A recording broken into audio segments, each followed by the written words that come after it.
What's up, everybody? It's Shermel coming to you from the Small Fry Show. So on tonight's video, I kind of want to piggyback off of the previous video. I'm gonna upload them in order. And I kind of want to piggyback off of that video because, you know, sometimes when you record stuff and you think about something later. So, but before we get too deep in this thing, you already know what I need you to do. Make sure you like, comment, subscribe. Tell a friend to tell a friend to tell a friend to come join the family. Also, the views and topics expressed in these videos are mine and mine only. They do not represent the company that I work for. I am not a spokesperson for said company. Now that we got that out the way, how everybody doing? Hope you're having a good one. Hey Cap, if you out there, you have a good night, man. Be careful.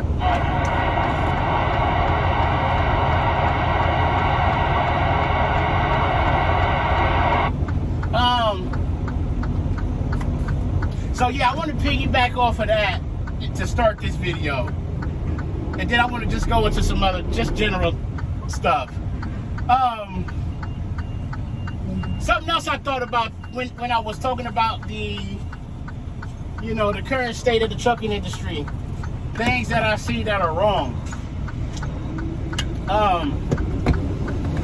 And it actually happened to me yesterday, so I don't know how I forgot about it. One big thing that I see it with cars, and I see it especially. It's inexcusable for everyone, but it's really inexcusable for a truck. If you know that you can't pass me or any other vehicle for that matter safely, and you know you're getting off at the next exit, just fall back and get behind that vehicle, because what happens is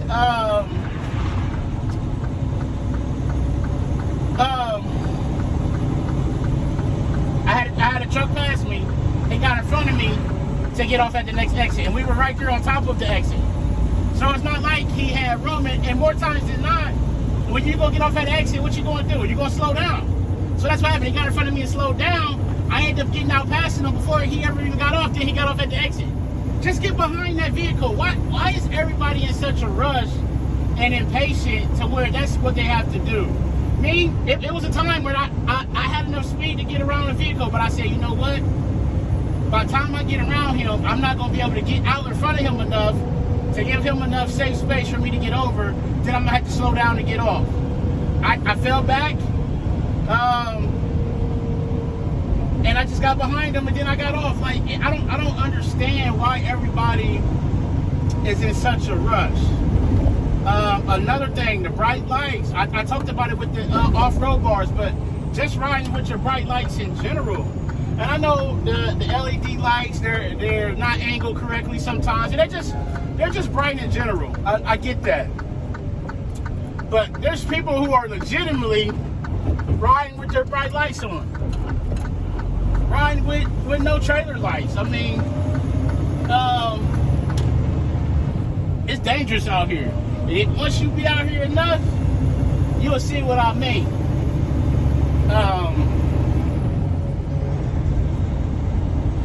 So I kind of wanted to, that was like fresh in my mind. I didn't want to like add to the video, so I was like, well, maybe I'll piggyback off of that for my next video, and then go into whatever topic I want to discuss on that video. Somebody asked me in my email, and I'm sorry that I'm just now getting to it. Look, there's a car right here with no lights. That's the stuff that I'm talking about. Like, it's raining. It ain't raining now, but I know when it rains, people don't cut their headlights on. And that's because a lot of these cars, they got the auto lights, you know, or they got the daytime running lights, and people just don't turn their lights on. It's crazy.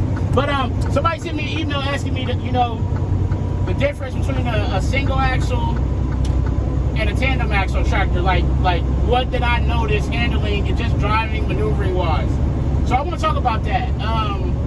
Especially being in Ohio, we're subject to winter weather. We in a winter climate. So, and I'm just going off at the top of my head of some of it because I didn't make a list. You know, y'all freestyle and brain just go off of my brain. So, one thing that I noticed for sure with the single axles is they especially these here where I work at, they ride very rough.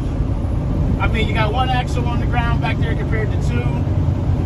There's airbags back there, but it's just a rough ride. Between that and the roads and the spring ride trailers, I worked for a carrier that had air ride pups.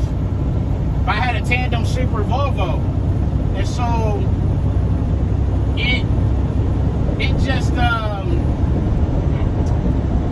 it's just a rough ride. Now, what I have noticed is the team trucks. I drove a sleeper team truck in one of my videos.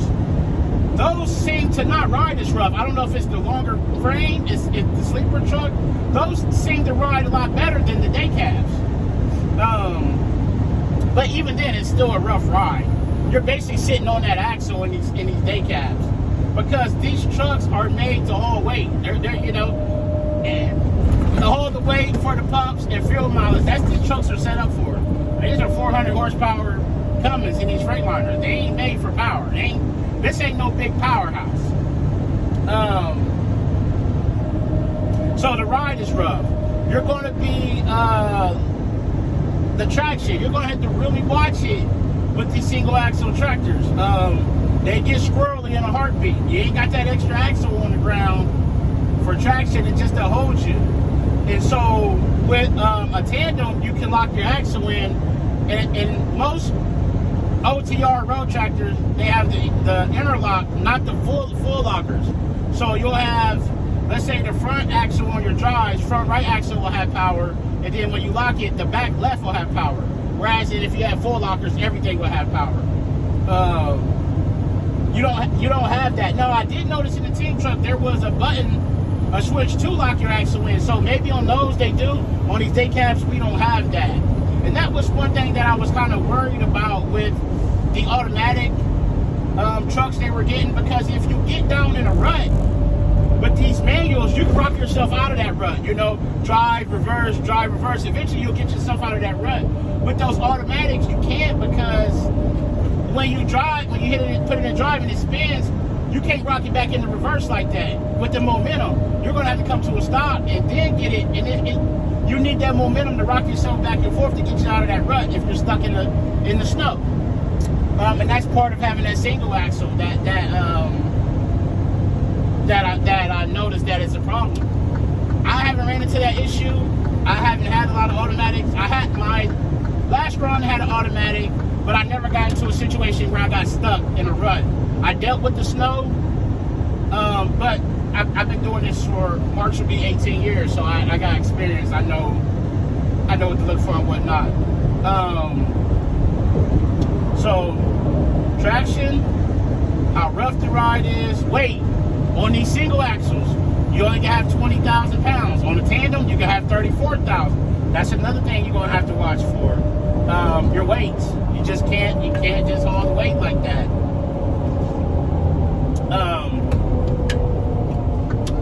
And so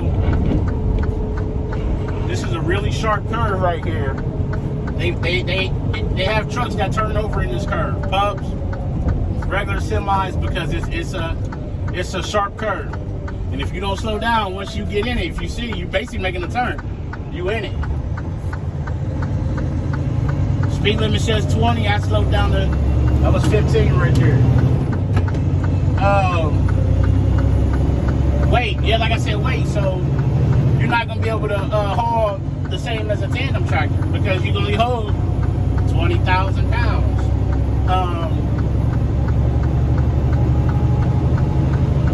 I'm trying to think of other things that I noticed with the single axles. The single axles don't hold the road as good as a tandem either. I talked about them being squirrely a little bit, but you will. That was one thing I noticed when we first started getting automatics in. I went down to Bowling Green, Kentucky, and I came back empty and it was raining. And when I came back, I got off at an exit at the truck stop, and when I went to turn left, I was spinning out. Even though it was empty, it's because it wasn't gripping the road like a tandem would. So therefore, I was spinning out, trying to get going, and I was empty, and not even on really much of an incline. And that's part of that traction thing I talked about. But these companies been having these single axles for 40, 50, 60 years. So obviously it's something that works. And you'll see the LTL companies like where I worked at, UPS, FedEx, Saia. I'm not gonna say RL because I see more tandems with RL than anything. But the companies I just named, they'll have their few little tandems, and most of those are city trucks. They're going out getting the heavy city loads. You will occasionally see some of those on line haul, especially like UPS. UPS runs quite a few tandems too. But most of the freight companies, the tandems are city trucks. Or out west where they're getting a lot of snow, you'll notice that too out there. But I would love to have a tandem. I really would. I'd love to drive a tandem truck. This one don't beat you up as bad. Those are really the little minor inconveniences that I have noticed. You eventually just get used to it. Just like anything else, even with a tandem, when the weather's bad, you got to slow down and take your time and things like that, to that nature. So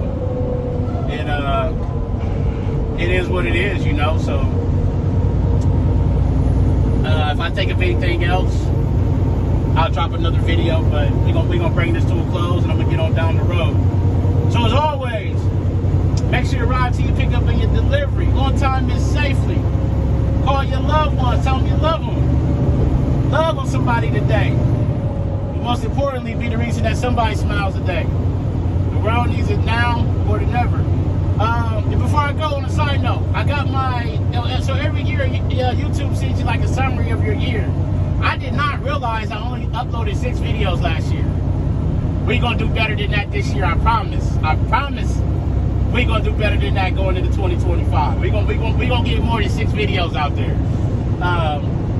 So yeah, it's Sermel coming to you from the one and only Small Fry Show. And I'm out. Peace.